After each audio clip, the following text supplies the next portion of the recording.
ಜನ ಅರ್ಘ್ಯರು ಮಧುಪರ್ಕ ಅರ್ಹರು ಅಂತ ಹೇಳಿದ್ದಾರೆ.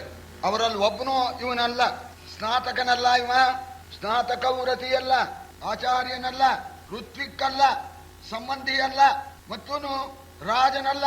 ಇಂಥವನಿಗೆ ನೀವು ಯಾಕೆ ಮಾಡಿದಿರಿ ಅಂತ ಹೇಳಿ ಆಕ್ಷೇಪಣೆ ಮಾಡ್ತಾ ಇದ್ದಾನೆ. ಯಾವ ವಿಧವಾದ ಈ ಮಧುಪರ್ಕದ ಪೂಜೆಗೂ ಕೂಡ ಅರ್ಹನಲ್ಲ.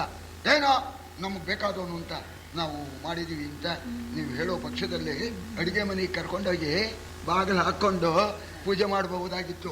ರಾಜಾದಿರಾಜರ ಮುಂದೆ ದನಕಾಯವನ್ನ ಪ್ರೀತಿ ಪಾತ್ರ ಅಂತ ಪೂಜೆ ಮಾಡ್ತೀರಾ? ಈ ರೀತಿ ಹೇಳಿಬಿಟ್ಟು ನೀನು ಯಾರು ಕೇಳೋಕೆ ಅಂತ ನೀನು ಅನ್ಬೋದು, ನಾವು ಇಷ್ಟ ಬಂದಾಗ ಮಾಡ್ತೇವೆ ಅಂತ ನೀನು ಹೇಳ್ಬೋದು. ಹಾಗಿಲ್ಲ, ನಮಗೆ ಕೇಳತಕ್ಕ ಹಕ್ಕಿದೆ. ಯಾಕೆಂದ್ರೆ ಕೊಟ್ಟಿಲ್ಲೇನೋ ಚಂದಾನ. ರಾಯ ನಿನಗಾವಿಂದು ದಿಟ ಸಿದ್ಧಾಯವನು ನಾವು ತೆತ್ತವಲ್ಲದೆ ವಾಯುಜನ ಫಲುಗುಣನ ಬಿಲ್ಲಿನ ಬಲುಮೆ ಗಂಜಿದೆವೇ ರಾಯ ರಾಯ ಥಕ್ಕಿನ ನಿಧಿಯ ಠೌಳಿಯ ಮಾಯ ಕಾರಣ ತಂದು ಮನ್ನಿಸಿ ಥಕ್ಕಿನ ನಿಧಿಯ ಠೌಳಿಯ ಮಾಯ ಕಾರಣ ತಂದು ಮನ್ನಿಸಿ ರಾಯರಭಿಮಾನವ ವಿಭಾಡಿಸಿಕೊಂಡೆ ನೀನೆಲ್ಲ.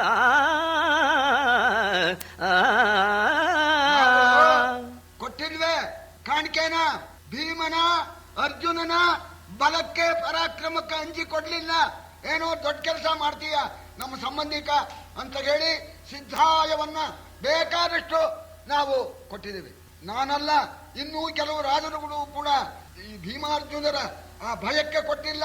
ನನ್ನಂತೆ ಎಷ್ಟೋ ಜನ ರಾಜರುಗಳು ಕಪ್ಪ ಕಾಣಿಕೆ ಕೊಟ್ಟಿದ್ದಾರೆ. ಅವರಿಗೆ ಕೇಳಿ ಮಾಡಬಹುದಾಗಿತ್ತು. ನೀನು ಅವರನ್ನೆಲ್ಲ ಕೇಳದೇನೆ ದನ ಕಾಯುವನ್ನ ಕರ್ಕೊಂಬಂದು ಕೂರಿಸಿ ಅಗ್ರ ಪೂಜೆ ಮಾಡಿ ರಾಜರ ಮಾನವನ್ನೆಲ್ಲ ಕಳೆದಿಲ್ಲೋ. ಮಾನ ಕಳೆಯೋದು ಬೇರೆ ಅಲ್ಲ, ಪ್ರಾಣ ಕಳೆಯೋದು ಬೇರೆ ಅಲ್ಲ. ರಾಜರ ಮಾನವನ್ನ ಕಳೆದು ಕೊಂದೆ ನೀನೆಂದ ಎಲ್ಲ ರಾಜರನ್ನು ಕೊಂದ್ಬಿಟ್ಟೆಲ್ಲೋ ಅಂತ ಹೇಳಿ ಹೇಳ್ತಾ ಇದ್ದಾನೆ.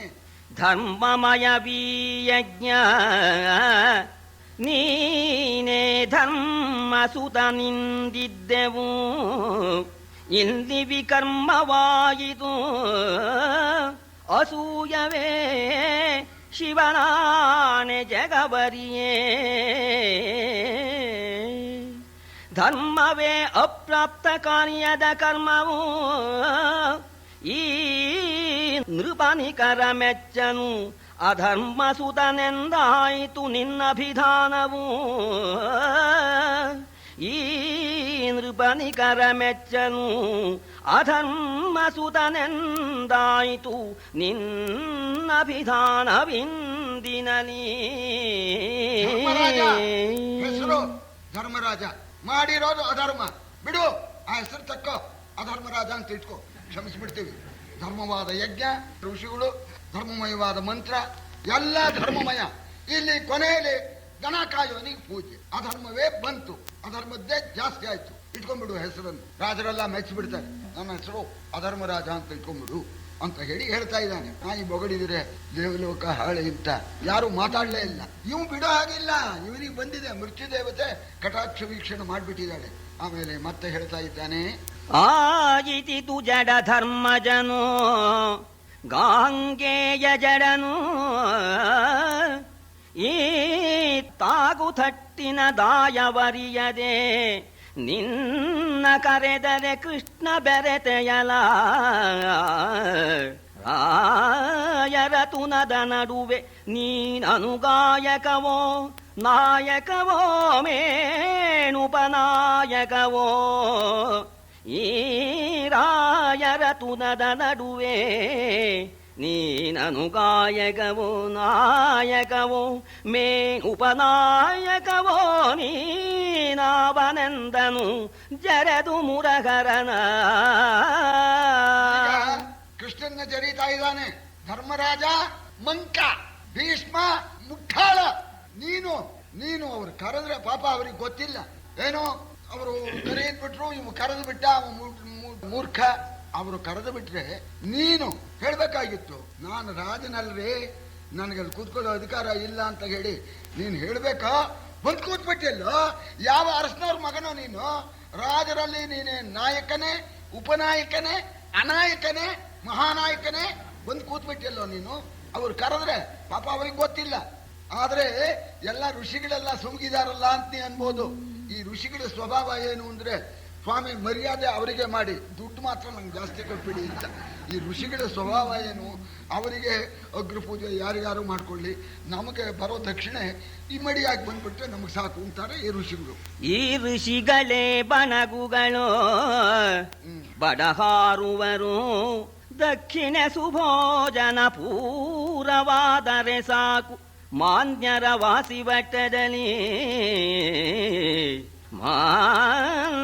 ವಾಸಿವಟ್ಟದಲ್ಲಿ ಹೋರುವವರಿವರಲ್ಲ.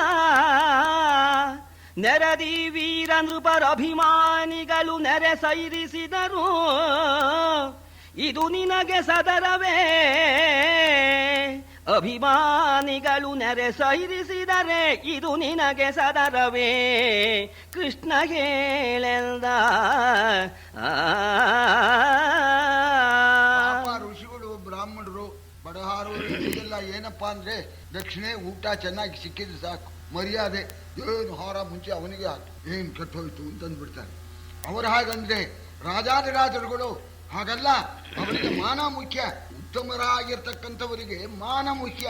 ಈ ಮಧ್ಯಮರಾಗಿರ್ತಕ್ಕವರಿಗೆ ಮಾನ ಧನ ಎರಡೂ ಬೇಕು. ಅಧಮರಿಗೆ ದುಡ್ಡು ಬಂದ್ರೆ ಸಾಕು ಅಂತ. ಉತ್ತಮ ಮಾನಮಿಚ್ಛಂತಿ ಧನಮಾನವತು ಮಧ್ಯಮಾಹ ಅಧಮ ಧನಮಿಚ್ಛಂತಿ ಅಂತ ಹೇಳ್ತಾರೆ. ನೋಡೋಣ ಅಂತ ನಮ್ಮ ರಾಜರುಗಳು ನಿನ್ನ ಕರೆದ್ರೆ ಹೋಗೇ ಬಿಟ್ಟಿಯಲ್ಲ.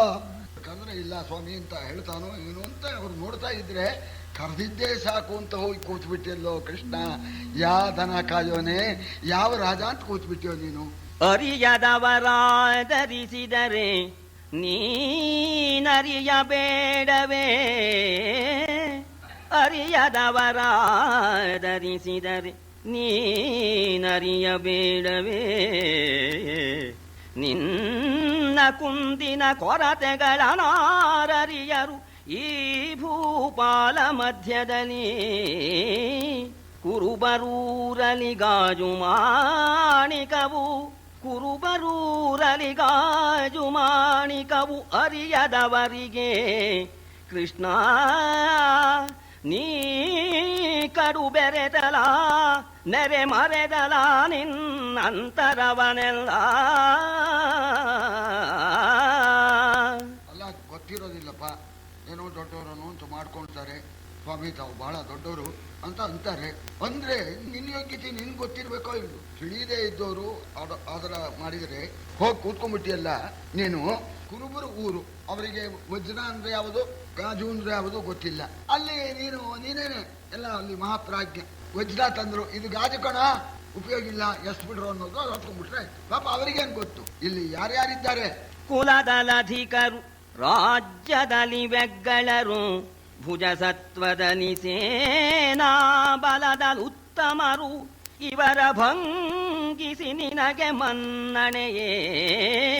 ಕುಲವು ಯದು ಕುಲ, ಕುಲವು ಯದು ಕುಲ, ರಾಜ್ಯವೇ ಕಡಲೊಳಗೆ ಉರುವ ನಿನ್ನೋಟು ಕುಳಿತನರಳವ ಮಾಗದ ಕಾಲಯವನರು ಬಲ್ಲರವರೆಲ್ಲ. ಇಲ್ಲಿ ಸೇರಿರ್ತಕ್ಕಂಥ ಮಹಾರಾಜರುಗಳು ಹೇಗಿದ್ದಾರೆ?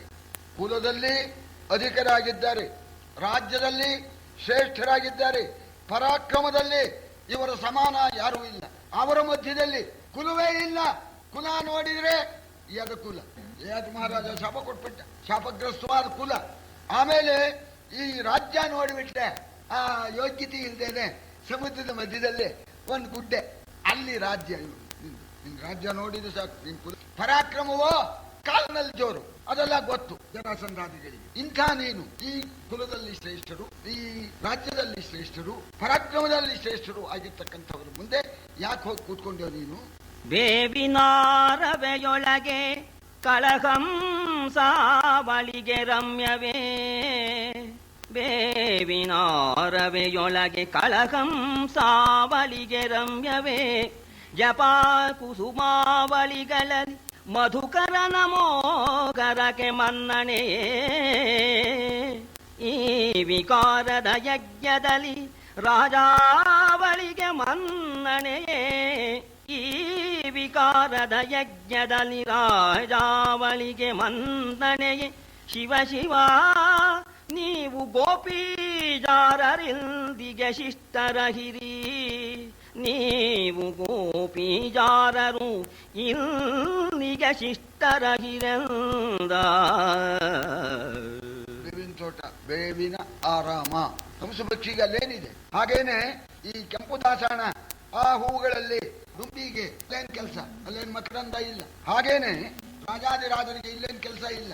ಯಾಕೆ ಯಜ್ಞ ಅಂತದ್ದು ವಿಕಾರವಾದ ಈ ಯಜ್ಞದಲ್ಲಿ ರಾಜರಿಗೆ ಗೌರವ ಬರೋದಕ್ಕೆ ಕಾರಣವೇ ಇಲ್ಲ. ಇಲ್ಲಿಗೆ ನಿಮ್ಮಂತ ಗೋಪಿಜಾರರೇನೆ ಈ ವಿಕಾರವಾದ ಯಜ್ಞಕ್ಕೆ ಯೋಗ್ಯರಾಗಿರ್ತಕ್ಕಂಥವರು ಅಂತ ಹೇಳಿ ಬೈತಾ ಇದ್ದಾನೆ ಕೃಷ್ಣನನ್ನ. ಜರಡು ಮಖವು ಈ ಮಖಕ್ಕೆ ಹೋಲುವ ಧರಣಿಪತಿ ಈ ಮಖಕ್ಕೆ ಧರಣೀಶ್ವರಗೆ ಪಾಸಟಿ ಭೀಷ್ಮನು ಈ ಮಖ ಭೂಪ ಭೀಷ್ಮರಿಗೆ ಸರಿಸನಾದನು ಕೃಷ್ಣನು ಈ ಮಖ ಧರಣಿಪತಿ ಭೀಷ್ಮಂಗೆ ಕೃಷ್ಣಗೆ ಸರಿಯ ಕಾಣೆನು ಈ ಮಖ ಧರಣಿಪತಿ ಭೀಷ್ಮಂಗೆ ಕೃಷ್ಣಗೆ ಸರಿಯ ಕಾಣೆನು ನಿಮ್ಮೊಳೊಬ್ಬರಿಗೊಬ್ಬರನೆ ಎಂದ ಹಾಗೆ ಸೇರಿಬಿಟ್ಟಿದೆ ತಾನೆ ಈ ಜರಡು ಮಖ ಈ ನಿಷ್ಫಲವಾದ ಜೊಳ್ಳು ಯಾಗ. ಈ ಜೊಳ್ಳು ಯಾಗಕ್ಕೆ ಮಾಡ್ತಕ್ಕಂಥ ಯಜಮಾನ ಅಧರ್ಮರಾಜ.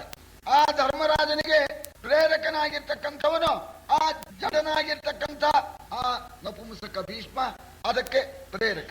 ಆಮೇಲೆ ಆ ಮೂರಕ್ಕೆ ತಕ್ಕಾಗೇನೆ ಈ ಜರಡು ಯಜ್ಞ, ಜರಡು ಧರ್ಮರಾಜ, ಈ ಮಂಕನಾಗಿರ್ತಕ್ಕಂಥ ಭೀಷ್ಮ, ಇವರಿಗೆ ತಕ್ಕಾಗೆ ಕೃಷ್ಣ ಅಗ್ರ ಪೂಜೆ ಒಂದೊಂದು. ಎಷ್ಟು ಚೆನ್ನಾಗಿದೆ ಯಜ್ಞ ಎಂಥದ್ದು ಅಂತ ಮಾಡೋನು ಅಂಥವನೇ, ಹೇಳೋನು ಅಂತಾನೆ, ಅವನು ಅಗ್ರ ಪೂಜೆಗೆ ಕೂತ್ಕೊಂಡಿರ್ತಕ್ಕಂಥವನು ಅಂಥವನೇ. ಉಷ್ಟ್ರಾಣಾಂಚ ವಿವಾಹೇಶು ಗೀತಂ ಗಾಯಂತಿ ಅರ್ಧಭಾಹ ಪರಸ್ಪರಂ ಪ್ರಶಂಸಂತಿ ಅಹೋ ರೂಪಂ ಅಹೋ ಧ್ವನಿ. ಒಂಟೆ ಮದುವೆ, ಸಂಗೀತಕ್ಕೆ ಕತ್ತೆ, ಸರಿಯಾಗಿದೆ. ಸಂಗೀತ ಕಚೇರಿ ಇದರಲ್ಲಿ ಆರ್ಥಕ್ಷತೆ ಹೋಗಿ ಮಾಡ್ಕೊಳ್ಳಪ್ಪ ಅಂದ್ರೆ ಪರಸ್ಪರಂ ಪ್ರಶಂಸಂತಿ. ಆ ಹೊಗಳಿಕೆ ಬೇರೆ. ಅಹೋ ರೂಪಂ ಅಹೋ ಧ್ವನಿ. ಆ ಕತ್ತೆ ಹೇಳ್ತಂತೆ, ಅಯ್ಯ ಒಂಟೆ ಅಣ್ಣ ನಿನ್ನ ಸಮಾನ ರೂಪ ನಾನು ನೋಡೇ ಇಲ್ಲ ಕಣು ಅಂತ. ಮನ್ಮಥ ಒಂಟೆ ಎಷ್ಟು ಚೆನ್ನಾಗಿದೆ ನೋಡಿ. ಅದು ಪಾಪ ಹೊಗಳಿದ್ದಕ್ಕೆ ಅದು ಹೊಗಳಬೇಕಲ್ಲ. ಅಹೋ ಧ್ವನಿ. ಆ ಶಾರೀರ ಇಲ್ವೇ ಇಲ್ಲ ಕಣಪ್ಪ, ನಿನಗೆ ಸರಿ ಅಂತ ಅದು ಹೊಗಳ್ತು ಅಂತ. ಹಾಗೆ ಇದೆ ಕಣ. ಎಲ್ಲ ಜರಡು, ಎಲ್ಲ ಜಲ್ಲು ಬೈಯೋದಕ್ಕೆ ಪ್ರಾರಂಭ ಮಾಡೋಣ. ಎದು ಕುಡಿದವರು ಅಲ್ಲೇ ಸಾಮ್ರಾಟ್ ಮೊದಲಾದವರು ಹಿಂದೆ ಹೇಳಿ ಈಳಿವನ ಗೆಡೆ ತಲೆಯೊಳಗೆ ತೆಗೆ ನಾಲಗೆಯನು ಎಲೆ ಕುಗಳಿಗಳಿರ ಇದ ಕೇಳುವರೆ ಪತಿ ನಿಂದೆಯನು ಪಾತಕಗೆ ಗುರುವಲ್ಲ ಏಳೆನು ತಕೃತ ವರ್ಮ ಸಂಬಂಧ ಬಾಲ ಮೊದಲಾದ ಅಖಿಲ ಯಾದವ ಜಾಲವೆದ್ದುದು ಬಿಗಿದ ಬಿಲುಗಳ ಸೆಳೆದರಾಯುಧರೇ ನಾಲ್ಗೇನ್ ಕೊಯ್ರಿ. ನಮ್ಮ ಪರಮಾತ್ಮನನ್ನ ಬೈತಾ ಇದ್ದಾನೆ, ನಮ್ಮ ಸ್ವಾಮಿಯನ್ನ ಬೈತಾ ಇದ್ದಾನೆ. ಪತಿ ನಿಂದೆಯನ್ನ ಕೇಳಿದರೆ ಮಹಾಪಾಪ. ಏನ್ ನೋಡ್ತೀರಿ, ಸಿಗಿದ ಹಾಕರೋ, ನಾಲಿಗೆ ಕೊಯ್ರೋ, ಹೆಡತಲೆಯನ್ನ ಸೀಳ್ರು ಅಂತ ಹೇಳಿ ಸಾಂಬ, ಸಾತ್ವಿಕಿ, ಕೃತವರ್ಮ ಮೊದಲಾಗಿರ್ತಕ್ಕಂಥವರು ಎದ್ದು ಬಿಲ್ಲು ಬಾಣ ಸಿದ್ಧ ಮಾಡ್ತಾ ಇದ್ದಾರೆ. ಕತ್ತಿ ಎಲ್ಲ ತೆಗೆದುಕೊಳ್ತಾ ಇದ್ದಾರೆ. ಇದನ್ನು ನೋಡಿಬಿಟ್ಟು ಕದಡಿತಾಸ್ಥಾನ ಹೋ ಎಂದೊದರಿ ಋಷಿಗಳ ತಾಳಿಗೆಗಳೊಣಗಿದವು ಹಲ್ಲಣಿಸಿದವು ರಥಮಾದಂಗವಾದಿಗಳು ಕೆದರಿತಿ ಜಯದೆಸೆ ಸುನೀತನ ಸದೆದು ತೆಗೆ ಸುಂಟಿಗೆಯನು ಎನುತಲಿ ಯದು ನೃಪಾಲರು ಗಜ ಭಜಿಸಲು ಎಡೆ ಒಕ್ಕನ ಭೀಷ್ಮ. ಆಸ್ಥಾನವೇ ಅಲ್ಲೋಲ ಕಲ್ಲೋಲವಾಗಿ ಹೋಗ್ಬಿಡ್ತು. ಆನೆ, ಕುದುರೆ, ರಥ, ಪದಾರ್ಥಗಳು ಎಲ್ಲ ಯುದ್ಧಕ್ಕೆ ಸಿದ್ಧ ಮಾಡ್ಕೊಳ್ತಾ ಇದ್ದಾರೆ. ಈ ಯಾದವರು ಕೈಯಲ್ಲಿ ಆಯುಧವನ್ನು ಹಿಡಿದು ಆ ಶಿಶುಪಾಲನ್ನ ಸದೆದು ಅವನ ಎದೆಯಲ್ಲಿರ್ತಕ್ಕಂಥ ಆ ಮಾಂಸವನ್ನ, ಎದೆ ಗುಂಡಿಗೆಯನ್ನ ತೆಗೀರೋ, ಏನ್ ನೋಡ್ತಾ ಇದ್ದೀರೋ ಅಂತ ಹೇಳಿ ಎಲ್ಲ ಎದ್ದು ಬಿಟ್ಟು ಶಿಶುಪಾಲನ ಹತ್ರಕ್ಕೆ ಬರ್ತಾ ಇದ್ದಾರಂತೆ. ಆಗ ಭೀಷ್ಮರು ಬಂದು ಈ ಯಾದವರ ಈ ಕೋಪವನ್ನ ಶಮನಗೊಳಿಸ್ತಾ ಇದ್ದಾರೆ. ನಿಲ್ಲಿಸಿದನು ಕಳಕಳವನು ಈ ಯದು ಬಲವ ತೆಗೆದನು ಮತ್ತೆ ಮೌನದ ಜಲಧಿಯಾಯಿತಾಸ್ಥಾನವು ಇದಿರಲಿ ನಿಂದು ಸಹದೇವ ಎಲೆ ಸುನೀತ ವೃಥಾ ವಿರೋಧ ಸ್ಖಲಿತನಾದೆ ಎಲೆ ಸುನೀತ ವೃಥಾ ವಿರೋಧ ಸ್ಖಲಿತನಾದೆ ಮುರಾರಿ ಮಾನ್ಯರ ತಿಲಕನು ಈತನ ಪೂಜೆಯಾಗಕ್ಕೆ ಕಳಸವಾಯಿತೆಲ್ಲ. ಭೀಷ್ಮರು ನಡುವೆ ಬಂದು ಕೈ ಮಾಡಿಬಿಟ್ಟಂತೆ, ಸಾವಧಾನ, ಎಲ್ಲ ಸಮಾಧಾನದಿಂದ ಇರಬೇಕು ಅಂತ. ಭೀಷ್ಮರ ತೂಕ ಅಂತದ್ದು. ಮತ್ತೆ ಸಮಾಧಾನ ಸ್ಥಿತಿಗೆ ಬಂದ್ಬಿಟ್ರು, ಎಲ್ಲ ಅಲ್ಲಲ್ಲೇ ಕೂತ್ಕೊಂಡ್ಬಿಟ್ರು. ಬಿಲ್ಲು ಬಾಣ ಹಿಡಿದಿರ್ತಕ್ಕ ಯಾದವರು ಎಲ್ಲ ಕೂತ್ಬಿಟ್ಟಿದ್ದಾರೆ. ಮತ್ತೆ ಆ ಸಮುದ್ರದಂತೇನೆ ಆ ಜನ ಸಮುದ್ರ ಮೌನವಾಗಿಬಿಡ್ತಂತೆ. ಆಗ ಸಹದೇವ ಎದ್ದು ಬಿಟ್ಟು ಹೇಳ್ತಾ ಇದ್ದಾನೆ, ಅಯ್ಯ ಶಿಶುಪಾಲ, ಎಲ್ಲರೂ ಸುಮ್ಮಗಿದ್ರು, ನೀನು ಸುಮ್ಮನೆ ಪರಮಾತ್ಮನಲ್ಲಿ ಶತ್ರುತ್ವ ಕಟ್ಕೊಂಡು ಬಾಯಿಗೆ ಬಂದ ಹಾಗೆ ನೀನು ಹೇಳ್ತಾ ಇದ್ದೀಯಲ್ಲೋ. ನಮ್ಮ ಈ ಕೃಷ್ಣನ ಪೂಜೆ ನಮ್ಮ ಯಾಗಕ್ಕೆ ಕಳಸ ಇಟ್ಟಂತೆ ಆಗಿದೆ. ನೀನ್ ಸುಮ್ಮನೆ ವೈರ ಬುದ್ಧಿಯಿಂದ ಈ ಮಾತನ್ನ ಹೇಳ್ತಾ ಇದ್ದೀಯ ಅಂತ ಹೇಳಿ ಸಹದೇವ ಹೇಳ್ತಾ ಇದ್ದಾನೆ. ಧರಣಿಪತಿಯೇ ಸಕಲ ಧರ್ಮದ ಪರಮಸೀಮೆ, ಧರಣಿಪತಿಯೇ ಸಕಲ ಧರ್ಮದ ಪರಮಸೀಮೆ,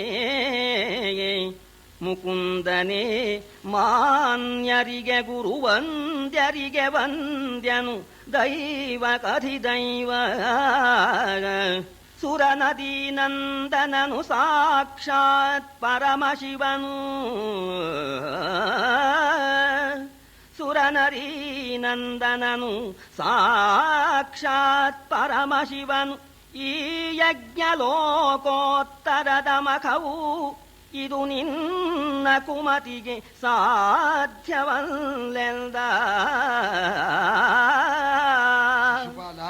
ಮಹಾರಾಜನಾದ ಧರ್ಮರಾಜನೇನೆ ಧರ್ಮಕ್ಕೆ ಪರಮ ಗಡಿಯಾಗಿದ್ದಾನೆ. ಮುಕುಂದನೇ ಮಾನ್ಯರಿಗೆ ಮಾನ್ಯ, ವಂದ್ಯರಿಗೆ ವಂದ್ಯ, ಗುರುಗಳಿಗೆ ಗುರು, ದೇವರಿಗೆ ದೇವರು, ದೇವದೇವೋತ್ತಮ. ಈ ವಿಷಯವನ್ನ ಹೇಳಿರ್ತಕ್ಕಂಥ ಗಂಗಾತನುಜರಾಗಿರ್ತಕ್ಕಂಥ ಭೀಷ್ಮರು ಜ್ಞಾನದ ವಿಷಯದಲ್ಲಿ ಸಾಕ್ಷಾತ್ ಪರಮೇಶ್ವರ. ಈ ಯಜ್ಞ ಇದೆಯಲ್ಲ, ಮಾರ್ಕಂಡೇಯರು ನಾರದರು ಹೇಳಿದಂತೇನೆ ಈ ಯಜ್ಞ ಲೋಕೋತ್ತರ ಯಜ್ಞ.